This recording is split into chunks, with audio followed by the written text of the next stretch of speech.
तुझे लूटने की ख्वाहिश न रही, अब मेरा गुजारा सेवा में हो जाए। सुनने से आपको लग रहा होगा श्रीमान क्या कुछ चल रहा है। मैं ये कहना चाहता हूं कि आज के डेट में जिस तरीके से झारखंड के अंतर्गत अगर किसी अधिकारी या किसी मंत्री या नेतागण का अगर आप सर्वे कर ले जो पिछले 10 से 15 साल की राजनीति में है, तो थोड़ा सा कटाक्ष जरूर रहेगा। मुझे लूटने की हसरत न रही, मेरा गुजारा सेवा में हो जाएगा। जब किसी राजनीतिक पार्टी का अस्तित्व खतरे में दिखने लगता है तो सेवा नजर आता है, अन्यथा इससे पहले बड़ी बड़ी मेवा नजर आता है।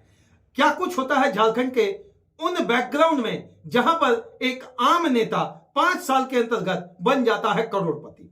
यूं तो मैंने बहुत सारे सांसद और नेताओं से यह जानने की कोशिश की श्रीमान कि आखिर खेल कुर्सी के अंतर्गत नेता करोड़पति कैसे बन जाता। मैं उमेश व्योम टीवी के इस पेज में खेल कुर्सी में फिर से आज आपका स्वागत करता हूं। श्रीमान, यदि आप झारखंड के किसी कोने में रह रहे, चाहे उत्तर, दक्षिण, पूर्व, पश्चिम या मध्य, झारखंड के यदि किसी 81 विधानसभा के यदि आप निवासी हैं, तो श्रीमान आज आपका वीडियो थोड़ा सा मजेदार लगने जा रहा। मुझे लूटने की अब हसरत न रही, मेरा गुजारा सेवा में हो जाएगा। श्रीमान, मेरा कहना है कि क्या कुछ ऐसा फॉर्मूला है, उस फॉर्मूले का इजाद किसने किया, उस फॉर्मूले के पीछे की कहानी क्या है। यदि किसी भी देश के अंतर्गत आप कोई भी मंत्री, नेता या अधिकारी, पदाधिकारी होते हैं, तो श्रीमान वो उतने सुर्खियों में नहीं आते हैं, खासकर जितना झारखंड में आ जाते हैं। अगर यहाँ के किसी भी बड़े भी पदाधिकारी की बात कर ले तो आए दिन सोशल मीडिया के पन्नों में आपको मिल जाता होगा कि कहीं ना कहीं उनकी परिसंपत्ति और उनके संपत्ति पर ईडी का छापा, सीबीआई का छापा और नहीं तो एसीबी का छापा। श्रीमान, एंटी करप्शन ब्यूरो के माध्यम से बहुत सारी चीजें उजागर होती है, लेकिन वो सारे पन्ने कहां अनछुए रह जाते हैं श्रीमान, जहां आज भी करोड़ों की संपत्ति अर्जित एक अधिकारी या एक मंत्री या नेता कर लेता है। चलिए 5 साल का ही अगर खाका निकाले, अगर शुरू होता है किसी भी मंत्री या नेता का करियर ऑल्टो 800 से शुरू होता है और फॉर्च्यूनर की वह 40 लाख की चमचमाती गाड़ी तक पहुंचने में महज हो सकता है कभी कभी थोड़ा देर लग जाए, लेकिन सफल जरूर होता है। हम होंगे कामयाब एक दिन। इसी कामयाबी का गुलिस्तां आज आपके पास पेश करेंगे श्रीमान। आखिर ऐसा फॉर्मूला क्या है, यह बताइए। यह क्या आपके जहन में है क्या सारे आर्किमिडीज का फॉर्मूला, न्यूटन का फॉर्मूला, ओम्स का लॉ या कोई भी लॉ अगर फिजिक्स में आपने पढ़ा होगा तो भैया एक और लॉ उन्होंने क्यों नहीं बनाया। उस लॉ को ही आज हम लोग भी पढ़ लेते तो इतनी पढ़ना नहीं पड़ता। Matric, inter, graduation, master, MPhil या पीएचडी। भैया पढ़कर क्या, मामला तो वही होगा, ढाक का 3 पार और आप नौकरी करेंगे 10, 20, 30, 40, 50 हजार में दम तोड़ देंगे। यहां पर होता है एक बड़ा खेल, जिस खेल का नाम है खेल कुर्सी का। श्रीमान, क्या कुछ किस विभाग में नहीं चल रहा। यदि आप शिक्षा विभाग की बात कर ले, कोयला की बात कर ले, रेल की बात कर ले, सेल की बात कर ले या रोड की बात कर ले, परिवहन की बात कर ले या सहकारिता की बात कर ले या किस क्षेत्र में बात कर ले, क्या फॉर्मूला है कि श्रीमान पदाधिकारी हो या मंत्री या फिर नेता श्रीमान कम समय में बन जाते हैं करोड़पति। श्रीमान वही अगर बता देते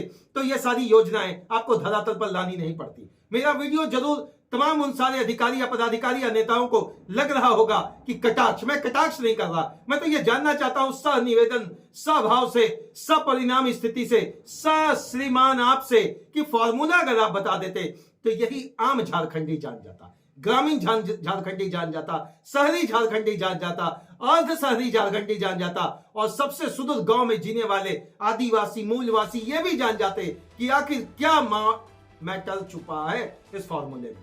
श्रीमान, किसी विभाग में बात कर ले, क्या आपको लगता है विभागीय स्तर पर हर विभाग बेहतर ढंग से पिछले 24 सालों में काम किया? एक विभाग का नाम बताइए। अगर सेंट्रल पॉलिसी की बात करें या राज्य पॉलिसी की बात करें, सेंट्रल और राज्य पॉलिसी के अंतर्गत बस इतना ही डिफरेंस है कि भैया सेंट्रल पॉलिसी के अंतर्गत चीजें ऊपर से चढ़ के आती है, माने दिल्ली से चल के आपके तक पहुंचती है, और राज्य पॉलिसी के अंतर्गत भैया रांची से निकलता है और 81 विधानसभा के क्षेत्रों में घूमता रहता है, योजनाएं बनती रहती है, करोड़ों की फाइलें में चलती है। एजी के ऑफिस और दफ्तर की जब आप जानकारी ले आरटीआई से तो आपको पता चलेगा शायद ही कोई एक विभाग है श्रीमान जहां कम से कम 5,000 करोड़ का काम नहीं हुआ हो पिछले 24 वर्षों में। पशुपालन विभाग कहां सोया, मत्स्य विभाग क्यों रोया।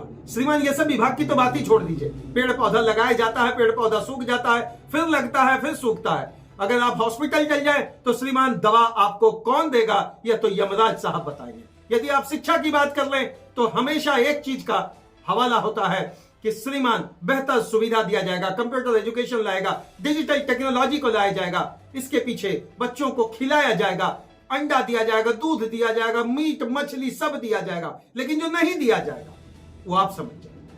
मैं व्योम टीवी के पेज पर सदैव मैंने एक बात कहा है, ना लाग ना लपेट ना पक्ष विपक्ष, जहां समस्याएं होंगी मुखर होकर हम लोगों ने उस बात को आपके पास रखा है। मैं तो आज यही निवेदनार्थ बात जानना चाहता हूं। सेवा में श्रीमान पदाधिकारी महोदय, सेवा में श्रीमान मंत्रीगण महोदय, सेवा में श्रीमान विधायक महोदय, सेवा में श्रीमान शासन महोदय, विषय फॉर्मूला बता दे करोड़पति बनने का। एक आम आदमी गरीबी से जूझता हुआ, लड़ता हुआ 350 रुपया की मजदूरी करता है, 350 रुपया। अगर वो 50 रुपया अधिक मांग ले तो जहां काम करते हैं उन लोगों का भी दिमाग में लगता 50 रुपया अधिक मांग रहा है।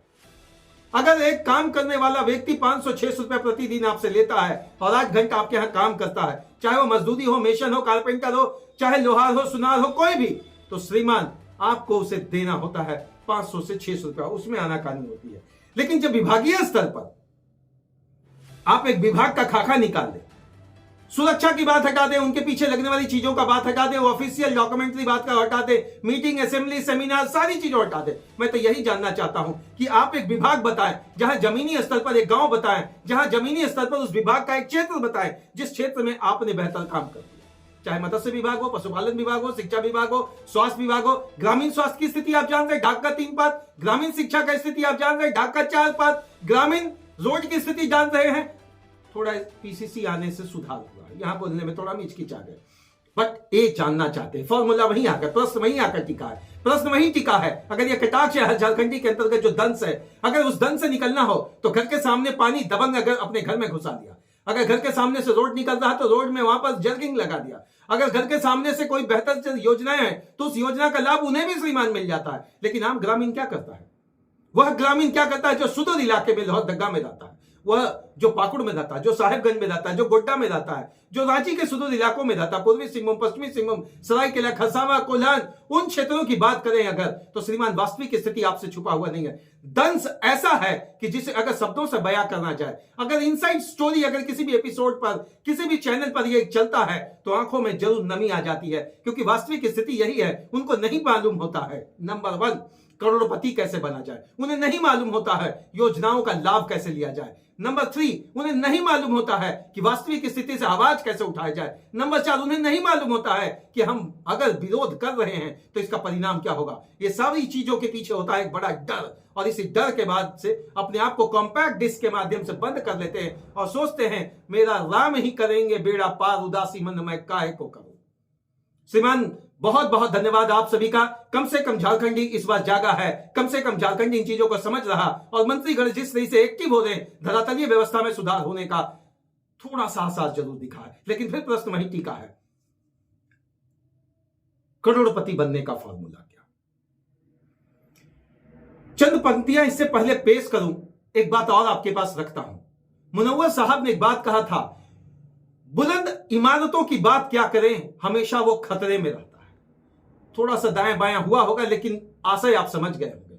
बुलंद इमारतों की बात क्या करें, वो हमेशा खतरों में रहता है। श्रीमान बुलंद लोगों की आप बात क्या करेंगे, वो तो बड़े हैं, उनकी बात ही जुदा आपसे। श्रीमान आप आम आदमी हैं, आलू प्याज भिंडी में लटके रहते हैं और बहुत ज्यादा चाय की चुस्की 5 रुपया लेकर इतना ही कटाक्ष कर सकते हैं कि श्रीमान सचिव महोदय ने, सचिव महोदया ने, सचिव विभाग ने या अध्यक्ष महोदय ने करोड़ों का घोटाला किया, करोड़ों का गमन किया। बस इतना ही आप बोलकर अपने मन का भड़ास बुझाइए। बाकी जिनको जितना प्यास बुझाना है, इस बहती गंगा में झारखंड के अंतर्गत श्रीमान एक ऐसी गंगा बह रही है जिस गंगा में एक बात तो जरूर कहेंगे, हर झारखंडी भोला है, हर झारखंडी ईमानदार है, हर झारखंडी दयावान है, हर झारखंडी वास्तविक स्थिति को समझता नहीं है, बस इतना ही समझता है मुझे रोटी कपड़ा और मकान दे दो, बाकी राजनीति की आप अपना दुकान चलाते हुए। जय हिंद श्रीमान। जवाहर झारखंड बस सुख सक्षमता के साथ आपका जीवन मंगलमय और इस यात्रा में आप धनवान बने, हर दिन यही कामना मेरी तरफ से।